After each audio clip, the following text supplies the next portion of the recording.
Kreg's Micro Pocket Jig gives you the opportunity to get pocket holes punched in smaller scale stuff. So for a little bit of a comparison, let's start by looking at drill bits.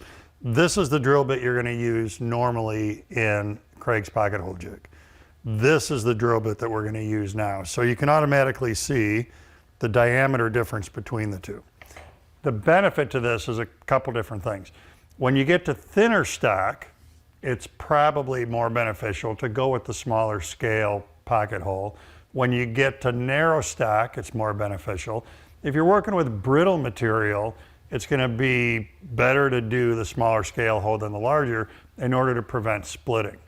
So here's how this whole thing works. The other thing that's cool about it is very, very modular.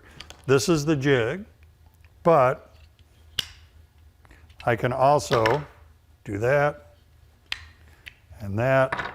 So you can use this in whatever configuration works for the project you're working on at the time, which means I can just gang 2 of these up, I can gang 3 of them up, I can use one of them as a standalone. Now it's got the capability of accepting a clamp pad so that we can use it with a Kreg clamp. If that doesn't work for your particular scenario, you can also screw the jig directly to your work. So that might be an application where you're not using the whole gang, you're only using one. So this is cool in a scenario where maybe you need to add a pocket hole to something that already exists. So being able to simply fasten this to your work without having to use a clamp could be beneficial in those scenarios. The other thing to pay attention to is this window right here, 1/2 inch, 3/4. That is going to work with the stop underneath the jig, and just the way you might think, 1/2 inch stock, get in that window, 3/4 inch stock, get in that window.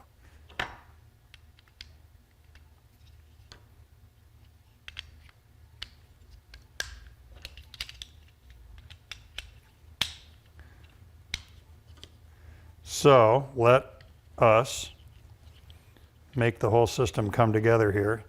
I'm going to set this one also to 3/4. And let's go ahead and look at a scenario where I'm going to let those stops come up against the edge of our material.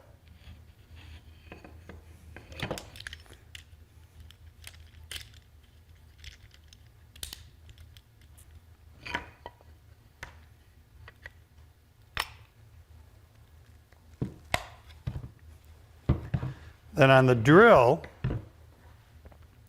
Kreg has been doing this for a while. There's a window right here, and underneath that window, there's a dimension. So 1/2, 3/4, use the window to position over the thickness of material that you're working with, and lock the stop collar.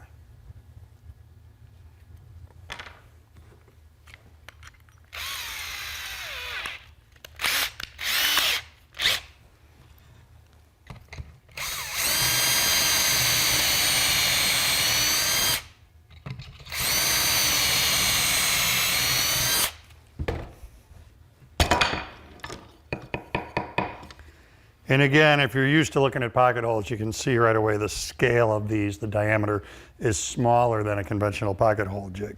So, like I mentioned, one of the big benefits is going to be when you're working with narrow stock, working with that smaller diameter pocket hole is going to make this much less prone to splitting when you put everything together than it will with the conventional jig. And thinner stock, 1/2 inch thick material instead of 3/4 inch thick material, the jig is going to be a great choice for that application as well.